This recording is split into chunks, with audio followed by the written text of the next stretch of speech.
কিছু গাছের ছবি দেখে তো মাথা নষ্ট, যে এইটা কেমনে কি সম্ভব, এত বড় গাছ মনে হচ্ছে জাদু দিয়ে গাছটাকে ছোট বানাইছে। তো এটাকে আমার কাজ করতে হবে, জানতে হবে, বুঝতে হবে এটা কি আসলে। তো ওই আগ্রহ থেকে মূলত আমি একটা কাজ শুরু করি। তখন তো মনে করতাম যে বনসাই মানে হচ্ছে বট, মানে বনসাই যে আরো কিছু গাছ দিয়ে বা ভালো স্পিড দিয়ে হয় আমার আসলে জানা ছিল না। তো যাই হোক, আমি ওই রেডিয়েন্ট ইনস্টিটিউট থেকে আসার পথে আমি রাস্তা থেকে একটা ছোট পাখুর বট টোকাই নিয়ে আসি, কারণ তখন আমার মনে হচ্ছে বনসাই মানে হচ্ছে বট গাছ। করার পর দেন এদিকে তো রেডিয়েন্টের বনসাই সোসাইটি ট্রেনিং হচ্ছে গিয়ে আরো মাস দেড়েক পরে, তো আমি আর অপেক্ষা সইতে হতেছিলাম না। তো ওইটা নিয়ে আর কি টুকরে করতে হতে, তো রেডিয়েন্ট ইনস্টিটিউট যখন একটু প্রপারলি কোর্স করলাম, জানলাম, শুনলাম, একটা সঙ্গে কোর্স করলাম, তখন মোটামুটি বেশ ভালো, আলহামদুলিল্লাহ। বনসাইটা বানাইতে আসলে প্রথম কিছু গাছ ছিল, ওই গাছগুলো মোটামুটি বেশ ভালো সময় লাগছে।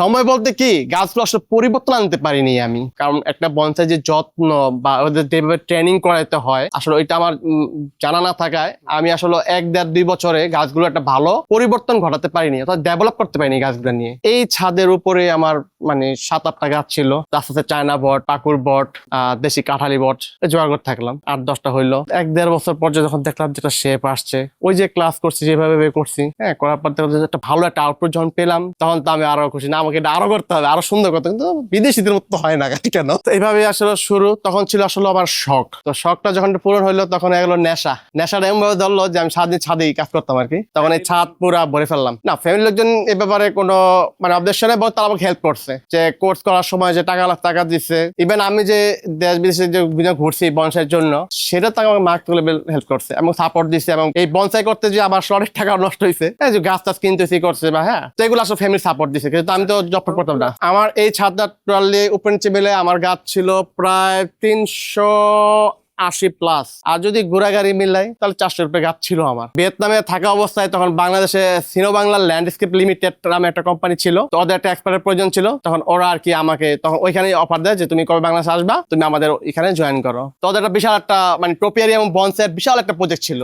সাইজটা আসলে সেরকম যে আপনি যদি মোটামুটি প্রজেক্ট একটু ঘুরেন, তার মোটামুটি আপনার 1 ঘন্টা লাগবে আর কি। এই ধরনের বড় প্রজেক্ট দেখে তো আমি একটু বিচলিত হয়ে গেলাম যে আমি আসলে পারবো কিনা। তখন আমার সিও স্যার বললো যে এটা তোমাকে হ্যান্ডেল করতে হবে, তুমি পারবা। তাহলে আমি কাজ শুরু করলাম। তো মোটামুটি প্রজেক্টে বেশ ভালো একটা ফলাফল পেয়েছি, আর সেলের দিকটা বলেন, গাছের ডেভেলপ, সবকিছু মিলাই জিলে আমাদের অফিস স্যাটিসফাই। ওই প্রজেক্টে থাকা অবস্থায় তখন চিন্তা হলো যে না, আমি তো এই ধরনের একটা বড় প্রজেক্ট করতে পারি। তো তখন আমাকে এরকম একজনে অফার দেয় যে আপনি আসেন আমার সাথে আসেন, চলেন কাজ করে দিই ভাই মিলে। তো দেখে তাকে ভালো লাগলো, ঠিক আছে চলেন কাজ শুরু করলাম। তখন আমার এই ছাদের যে গাছগুলো ছিল প্রায় 380+ গাছ, এগুলো তার সাথে নিয়ে গেলাম, নিয়ে কাজ শুরু করলাম তার সাথে। অনেকে বলে যে মাসে 10-12 লাখ টাকা বনসাই বিক্রি করা সম্ভব। আসলে বাংলাদেশে বনসাইয়ের চাহিদা আছে, বাংলাদেশে একটা মার্কেট আছে, বাট যেই ধরনের চাহিদা ছিল আমরা ওই ধরনের ওই কোয়ালিটি বনসাই ওই পরিমাণ আমাদের কাছে নেই। অনেকে হয়তো আমরা ইউটিউব বা বিভিন্ন ভিডিওতে দেখি যে মাসে 10 লাখ 12 লাখ টাকা সেল দেখে অনেকে যদি মনে করেন যে হ্যাঁ এই ব্যবসা আসি, তাহলে এটা ভুল করবেন। কারণ হচ্ছে আপনার কাজ যারা থাকতে হবে, তখন আপনার গাছ অটো সেল হবে এবং ভালো প্রাইসে সেল করতে পারবেন। তার মানে এই না যে আপনি 2 মাসে 10-12 লাখ টাকা বিক্রি করবেন।